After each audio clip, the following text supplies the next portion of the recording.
Today is ANZAC Day. This is a day where Australians pause and reflect on the sacrifices Australian military personnel have made over the last 110 years in both armed conflicts and humanitarian crises. Each year in Vo-Gus prospecting, I try to use this as an opportunity to talk about post-traumatic stress disorder and some of the pitfalls that people can slip into, given it is one of the biggest killer of our military personnel and our first responders, more so than any other armed conflict we have been involved in recently. And today I have really strongly debated about whether or not to put up this video, simply because what I'm about to say is a very hard truth that absolutely revolutionized my life when it was told to me, but it took me a little bit of time to come to grips with it. One day I was sitting with my trauma counselor and I had made massive leaps of progress towards getting back to a more balanced equilibrium within my life. I was having less panic attacks, far less depressive episodes,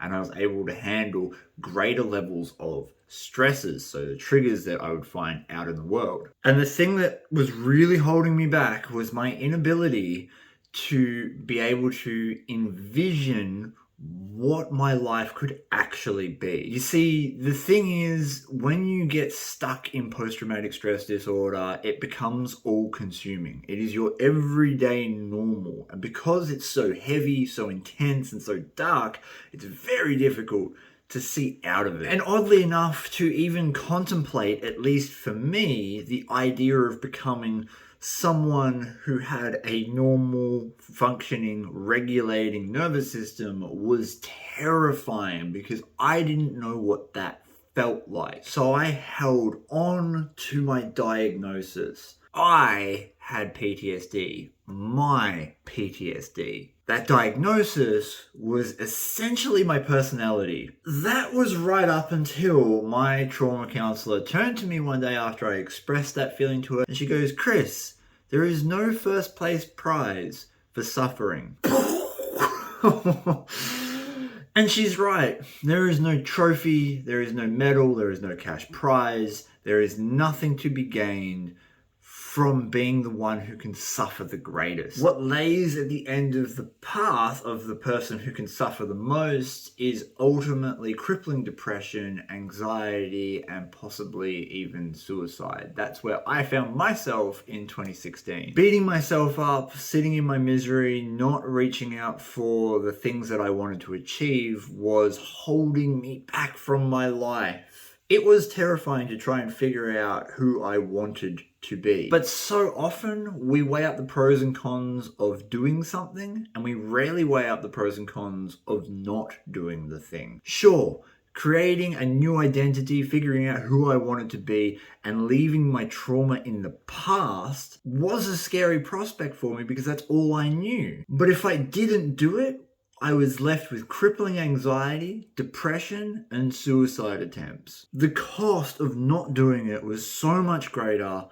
than the risk of trying to change myself for the better. This is an incredibly complex and confronting subject to talk about. So I want to leave you guys with this. From someone who tried to take his own life, you have everything to gain from reaching out. I know how difficult and terrifying it is, and there will 100% be people that don't get it, but you don't have to justify your trauma to them. The feelings you're feeling are valid, but they are also manageable. You can get back to a space where you don't have to be in this mental space 24/7. It takes time, it will take work, but it's going to take a lot less work to actively try to get to that place as opposed to carrying that trauma around with you. So this ANZAC Day, I know it's going to bring up a lot of emotions for a lot of people. If that happens for you, please reach out.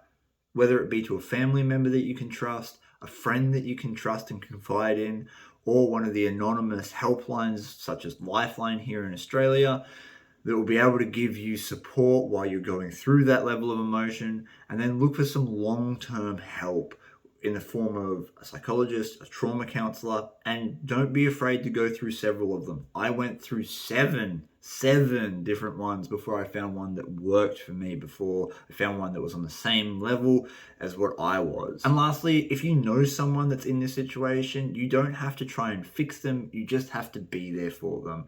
That could be something as simple as rocking around to their house with a beer, saying, "How you going, buddy? Do you want to hang out today?" With all that being said, I hope you guys have a safe ANZAC day. If you are in trouble or crisis, please reach out to someone. Don't sit in it. You don't have to be alone in this situation.